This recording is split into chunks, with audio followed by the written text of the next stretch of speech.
మనం చెయ్యనివి కూడా ఇంత స్ట్రాంగ్ గా చెప్పొచ్చని మిమ్మల్ని చూస్తేనే తెలుస్తోంది సార్. ఒక వర్గానికి మీరు ఇన్స్పిరేషన్ అంటూ అలవైకుంఠపురం సినిమాలో అల్లు అర్జున్ ఒక డైలాగు చెబుతాడు. ఇప్పుడు ఇదే తరహాలో జగన్ గారు కూడా మాట్లాడుతున్నారు. ఒకసారి చూడండి. 2020 నవంబర్లో అదానీ డేటా సెంటర్ కు బీజం పడింది. దాని ఫలితంగా 2023 మే 3వ తారీఖున శంకుస్థాపన ఫౌండేషన్ స్టోన్ కూడా వేయడం జరిగింది అదానీ డేటా సెంటర్ కు. జగన్ చెప్పింది విన్నారు కదా. తమ హయాంలో 2023లోనే అదానీ డేటా సెంటర్ కు బీజం పడిందని, దానికి కొనసాగింపుగానే ఈ రోజు గూగుల్ డేటా సెంటర్ వచ్చిందని అంటున్నారు. ఈ విషయంలో వైసీపీదే క్రెడిట్ అని నిన్న ప్రెస్ మీట్ లో జగన్ గారు మాట్లాడడం జరిగింది.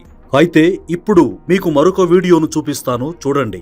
ఆంధ్రప్రదేశ్ ఐటీ శాఖ ప్రముఖ పారిశ్రామిక సంస్థ అదానీ గ్రూప్ మధ్య ఒప్పందం జరిగింది. అదానీ గ్రూప్ 70,000 కోట్ల పెట్టుబడులు పెడుతోంది. రాష్ట్రంలో ఐటీ అభివృద్ధికి ఈ ఒప్పందం ఎంతగానో దోహదపడుతుంది. విశాఖలో 70,000 కోట్ల పెట్టుబడితో డేటా సెంటర్ ఏర్పాటు చేసేందుకు 2019 జనవరి 9న టీడీపీ హయాంలో అదానీ గ్రూప్ ఏపీ ప్రభుత్వాల మధ్య ఒప్పందం కుదిరింది. ఒప్పందం జరిగిన 35 రోజుల వ్యవధిలోనే విశాఖలోని కాపులుప్పాడలో అదానీ డేటా సెంటర్ కు సీఎం చంద్రబాబు శంకుస్థాపన కూడా చేశారు. ఆ ఒప్పందంపై అదానీ గ్రూప్ విడుదల చేసిన పత్రికా ప్రకటన ఇప్పటికీ ఆ సంస్థ వెబ్సైట్ లో ఉంది. అదానీ సంస్థకు అప్పటి చంద్రబాబు ప్రభుత్వం 400 ఎకరాలను కేటాయించింది. తర్వాత అధికారంలోకి వచ్చిన జగన్ పెట్టుబడులు రావడం లేదని, ఉద్యోగాలు తేవడం లేదని ప్రజల నుంచి వ్యతిరేకత వస్తున్న నేపథ్యంలో దుబాయ్లో జరిగిన వరల్డ్ ఎకనామిక్ ఫోరం కు వెళ్లారు.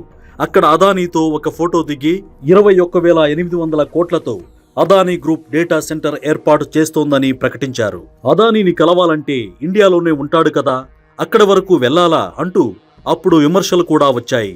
ఇక్కడ బాధ కలిగించే అంశం ఏంటంటే, ఏ ముహూర్తాన వెళ్లి అదానీని కలిశాడో కృష్ణపట్నం పోర్టును ఉచితంగా అదానీకి అప్పనంగా ఇచ్చేశాడు. ఇక్కడ జగన్ రాష్ట్రానికి కానీ రాష్ట్ర ప్రజలకు కానీ ఉపయోగపడేలా ఒక్క పని కూడా చేయలేదు. పైగా ఈ రోజు 2019లో చంద్రబాబు తెచ్చిన డేటా సెంటర్ ను కూడా తానే తెచ్చినట్లుగా నిస్సిగ్గుగా అబద్ధాలను ప్రెస్ మీట్ పెట్టి మరీ ప్రజలను మాయ చేస్తున్నాడు. చివరగా గూగుల్ తెచ్చింది చంద్రబాబే, అదానీ డేటా సెంటర్ తెచ్చింది చంద్రబాబే. కానీ గతంలో హైటెక్ సిటీ వల్ల చంద్రబాబుకు ఎలా అయితే పేరు వచ్చిందో, ఇప్పుడు గూగుల్ వల్ల కూడా భవిష్యత్తులో చంద్రబాబుకు పేరు ప్రఖ్యాతులు వస్తాయని ఇలా అబద్ధాలు బహిరంగంగా మాట్లాడుతున్నట్లు స్పష్టంగా అర్థమవుతోంది.